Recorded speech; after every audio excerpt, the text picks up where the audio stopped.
mapur Mornyani chawurir Anyin jung nyala chung mor pin chinam ngar Anambur Anambur Anambur Anambur Anambur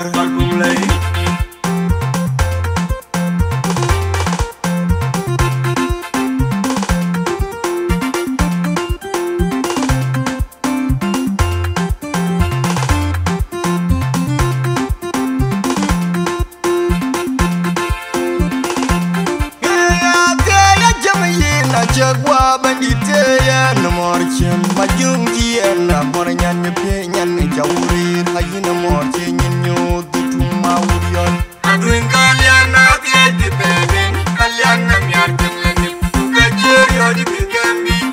ni kayin ne morchen ma budi ni jawri odi ji no morchen no ma majung pal kanier bai ajeni open Jagwa bandite ya na morchen majung ji na mornyan ne pe nyan ne jawri hayi na morchen nyo du ma urion adwin kalyan na ti ti beben kalyan na myar kelani ka jeri odi bigambi ni kayin ne morchen ma budi ni jawri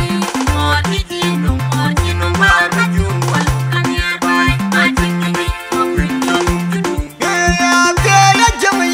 Jagwa bandite ya no morchen majung ji na mornyan ne pe nyan ne jawri hayi na morchen nyo du ma urion adwin kalyan na ti ti beben kalyan na myar kelani ka jeri odi bigambi ni kayin ne morchen ma budi ni jawri odi ji no morchen no ma majung pal kanier bai ajeni Chemo no amar ne gemi chemo nyan ne lo yen winen chirotio me de goe bia taban gile anyine kenya ne kenya nyok injale dengi injale na mabur jayenen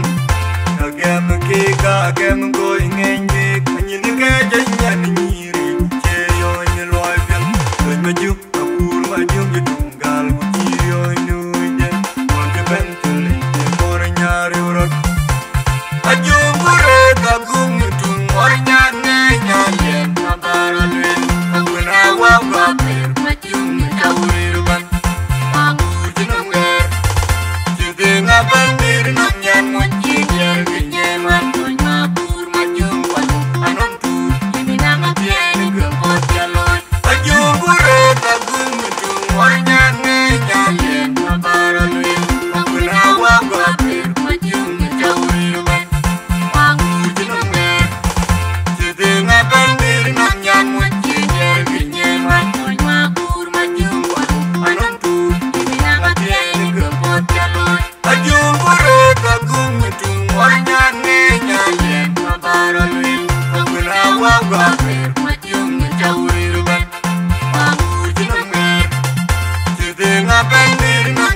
Jagwa bandite ya no morchen majung ji na mornyan ne pe nyan ne jawri hayi na morchen nyo du ma urion adwin kalyan na ti ti beben kalyan na myar kelani ka jeri odi bigambi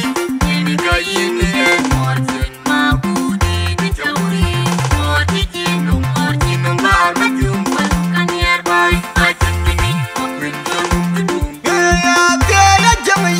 Jagwa chagwa bandite ya morchi majungi na bonanya ne penya ne jawuri hayina morchi nyinyo dutuma urion adringaliana tie dipene kaliana myaki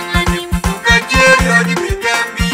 ni kayini morchi makudi ni jawuri morchi kinu marbe jumwal kanier bai ajini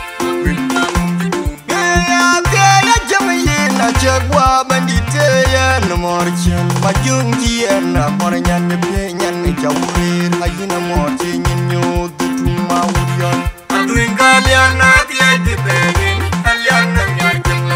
ukajeri odi bigambi ni kayini morchi makudi ni jawuri morchi kinu marbe jumwal kanier bai ajini Chimono ambar ne gemi chimor nyan lo yen winen chiroti omde goy piata ban gile ajin ke nyan